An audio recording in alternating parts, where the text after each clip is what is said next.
and welcome back to my channel. My name's Becky, and if you haven't checked out my channel, make sure to go look at my intro video, and I'm so glad that you guys are here. So as some of you may know, I am a video producer full-time, and when I was 19 years old, I got my Part 107 drone license. So I figured I would share with you guys how I got that. As someone who was the only woman in her drone class, I am urging any female videographers to get their drone license because you can do a lot of cool things with it.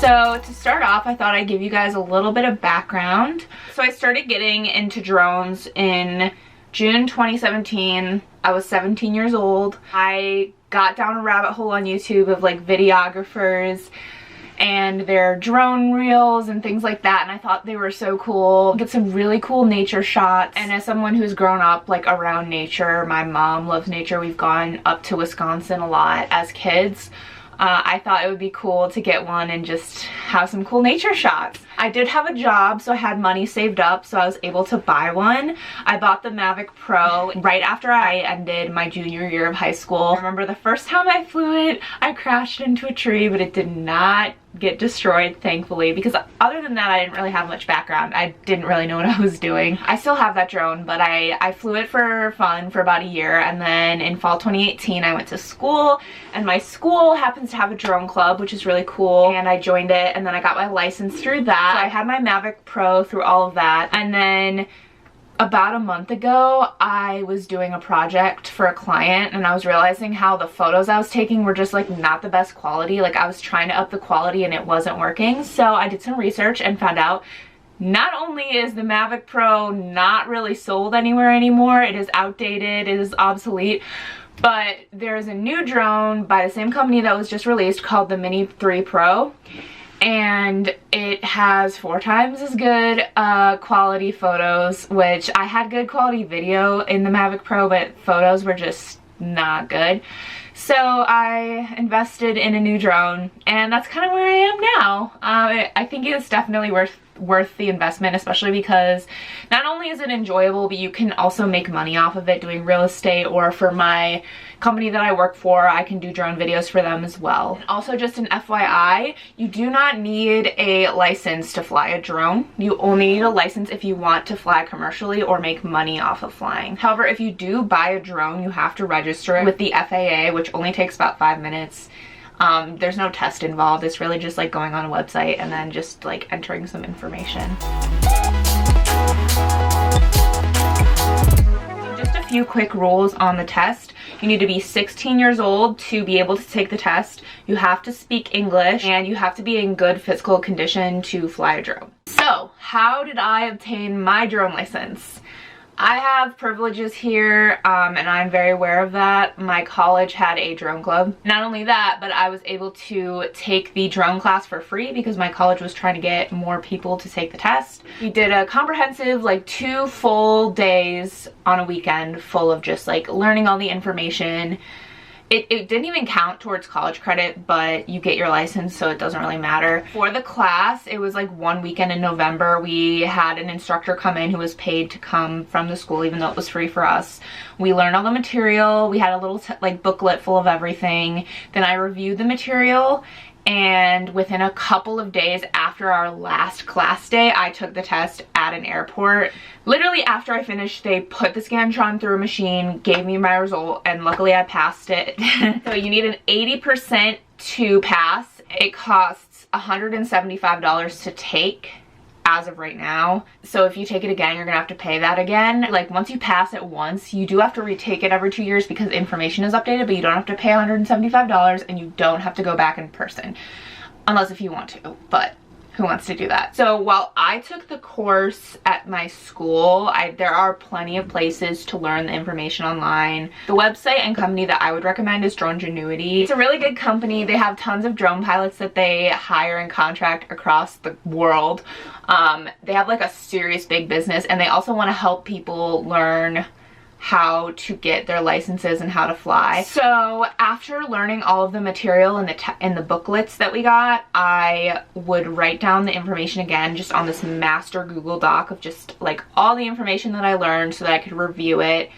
Personally, this helps me get the content through my brain better and allows me to remember everything. This is just the way I do things when I'm studying. It might be different for other people, but there's a lot of like numbers involved and like airspace classes and things like that. So if you write it out or you draw it out or you do it on your iPad, however you want to do it, just like write it out, and sometimes that'll help.